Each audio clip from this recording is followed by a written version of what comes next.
መገሻ ጋዜጠኛ ስታሊን ገብረስላሴ ውስን ተቃውሞ ዋላኳ እንተ ገጠሞ በዓወታት ይቅጽል ከም ዘሎ ተገሊጹ ሰላም ከመይ ጸንሑ ዝኸበርኩም ፍትዋትን ተኸታተልቲ መደብ ሳባዊ እንታይ መስም ጽምዶ ኣምንታይ በርክ በጽሕም ቀጻል አንፈታቱ ኸንታዮም ነትግራኸ ንኤርትራኸ በሓፈሻ ኸዓ ንቀርን አፍሪካ እንታይ ዓይነት ጽልዋ ሕድሮም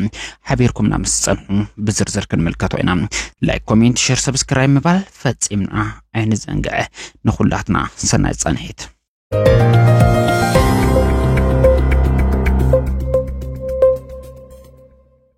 አመንጎ ትግራይን ኤርትራን ብዝተፈጠረ ከቢድ ፖለቲካዊ አፈላላይ ህዝብ ኤርትራን ህዝብ ትግራይን በሃይማኖት በቋንቋም በሐፈሻ በኩለ መዳይ ዋላኳ ሓደን ተኾነ ክልተ ህዝብ ክኸውን ተገዲዱ እዩ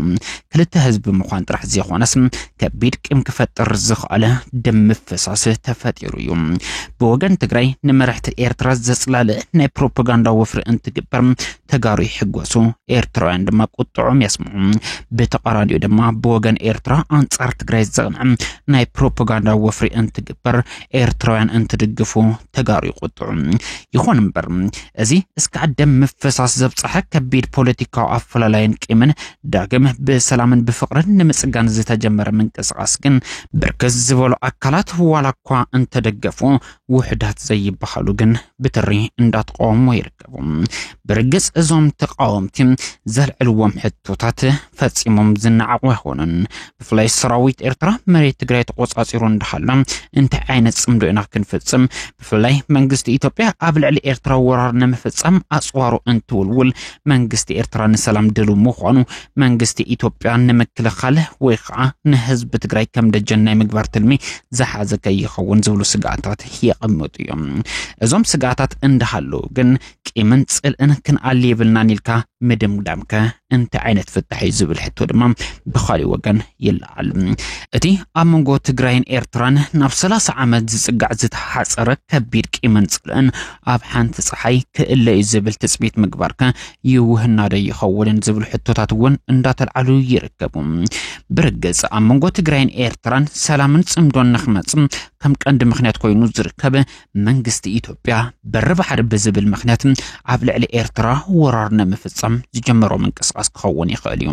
ይኹን ደኣምበር ከምዚ ዓይነት ምንቅስቃሳት ሰላምን ልምዓትን ዘምጹ እንተኾይኖም ነዚ ዕድል ተጠቂምካ ዘለው ጸገማት ብኸይድ እንዳፈታኻ ታሪካዊ ጽምዶና ዘይንፍሕስ ዝብሉ ሓሳባት ድማ ደፊኦም መጽኦም ይርከቡ ብርግጽ ክልቲኦም ፖለቲካውያን ሓይልታት ማለት እውን መራሕቲ ሕወሓትን መራሕቲ ህግደፍን ብወገን ስርዓት ብልጽግና ዝመጽኦም ከቢድ ንህልውና ሓደጋትን ተርእሶም ናብ ዕርቂ ክመጹ ድሌታት ዋላኳ እንተሃለዎም ብወገን ህዝቢ ትግራይን ኤርትራን ዝነበረ ጽልእን ቂምን ግን ነዚ ምኽንያትን ተርእስካ ናብ ረብሓ መቐያርከ በየናይ መልክዕ እዩ ስጋት ዝኸውን ክልቲኦም ህዝብታት ሓድነቶም እንተስጢሞም ከም ኣብ ቀርን አፍሪካ መንከደፍሮም ይኽእል ኤርትራን ትግራይን በተደጋጋሚ አመንጎም ብዝተፈጠረ አፈላላይ መዕንደር ኹይናት ኮይኖም በርከዝ ዝበሉ መንአሳያቶም ገቢሮም እዮም እዚ ሁሉ ከቢድ ዋጋ ዝኸፈሉ ክልተ ህዝብታት ናብ ልምዓትን ናብ ሓድነትን እንተ ተመሊሶም ኣብ ውሽጦም ዝርከቡ ፖለቲካዊ ጸገማት ብሓድነት ዘይፈሊሉ ወይ ከዓ ዘይጽግነሉ ምኽንያት የለን ክብሉውን ብዙሓት ይከራኸሩ ህዝባዊ ወያነ ሓርነት ትግራይ ኾነ ስርዓት ግደፍ በርግጽ ኣብ ዓመታት ዝፈጠርዎ ከቢድ ቂምን ጽልእን ንህልውናኦም ክብሉ ናብ ዕርቂ ዋላኳ እንተመጹ ብዘላቕነት አመንጎ ህዝቢ ትግራይን ኤርትራን ፍቅርን ሰላምን ምስፋን ድማ ቀሊል ከም ዝኾነ ግልጽ እዩ ግዚኡ ናይ ሚድያ ሓይሊ ጠንክር ዝበለሉ ግዜ እዩ ናይ ሚድያ ሓይልታትና ተጠቂምና ክልቲኦም ህዝብታት ናብ ሓድነት ኣምጺና እቶም ንህልውናኦም ክብሉ ናብ ሓድነት ዝመጹ ፖለቲካውን መራሕትና ደጊሞም ምእንተ ረብሖም ክብሉ ክፈላልዩና ከዳሚና እንተሞኪሮም ፈጺሞም ከም ዘይኽእሉ ክግበር ከም ዝከኣል እውን ይጥቀስ ይኹን እምበር ቅድመ ዝኽእሉ ንጽባሕ ዘይበሃል ገዛዕዮ ዝኾነ ሓድነት ህዝቢ ትግራይን ኤርትራን ምጽጋን ግን ነጠፍቲ ማሕበራዊ ሚድያ ኾኑ ወነንቲ ሚድያታት ሓዊሱም ምሁራትን ፖለቲከኛታትን አቦታት ሃይማኖት ኾነ ዓበይቲ ዓዲም ኣብዚ ጉዳይ ብጥምረት በሓድነት ክሰርሑ ከም ዝግባእ ይጥቀስ ብፍላይ ድማ ህዝቢ ክልቲኦም ወገናትን ንዓመታት ዝኸፈልዎ ዋጋ ብምዝካር ናብ ሓድነቶም ንኽመጹ ፈጽሞም ክልተሻዕ ከሓሱ ከም ዘይግባህ ይጠቀስ 4 ኪሎ ዝርከበ ብቀዳማይ ሚኒስትር ዶክተር አብይ አሕመድ ዝምራሕ ስርዓት ብልጽግና ዓሰብ ተቆጻጺሩ ኤርትራ መንግስት አልባ ገይሩ እንተ ኮይኑሎ አካል ኢትዮጵያ ናይ ምግባር እንተ ዘይኮይኑሉ ድማ መንግስት አልባ ገይሩ ዝደኸመት ኤርትራ ክትኸውን ተሊሙ እንዳተንቀሳቀሰ ይርከብ ብተመሳሳሊ ድማ ቁጠባው ዓቅማ ዝተዳኸመት መሪሕ አልባ ዝኾነ ትግራይ ፈጢሩ ህዝብ ትግራይ ዘልዓለም ንስርዓት ብልጽግና አንበርኪኹም መንበር ስልጣኑ بزلاقينته كنجسة تلمو يسرح زلهم أزي كبير حدقة نأرومما بوليتيكاو شرحين نممكاتكن حدنته كلتيوم حزبتات نصبح زي بحالجزائي يوم برجز أتي أمونغو تجرين إيرتران زتجمره صمدو زسيامو من كاس عصم زي تملسو حتوتات حزيلو زتجمره مسموخان تتحيزم وسن تقامو قدمو كيليوم بفلايرما سراويت إيرترا تقوط أزيرو ومزركبو مريت تجري تتحيزم برجز از ጉዳይ እዚ ነቲ ጽምዶ ዝብል ስያመ ዝተዋሃቦ ርክብ ክልቲኦም ወገናት እንቅፋትና ይምዃን ዕድሉ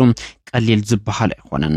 ኣብዚ ጉዳይ ገለ ተንተንቲ ፖለቲካም እቲ ጽምዶ ኣብ ምትእማን ምርዳእን ምስ በጽሕም ጉዳይ ሰራዊት ኤርትራ ፈጺሙ እንቅፋት ክኸውን ይኽእልን ዝብሉ ሓሳባት ይስምዑ ብፍላይ ኣመንጎ ክልቲኦም ዝተጀመረ ርክብ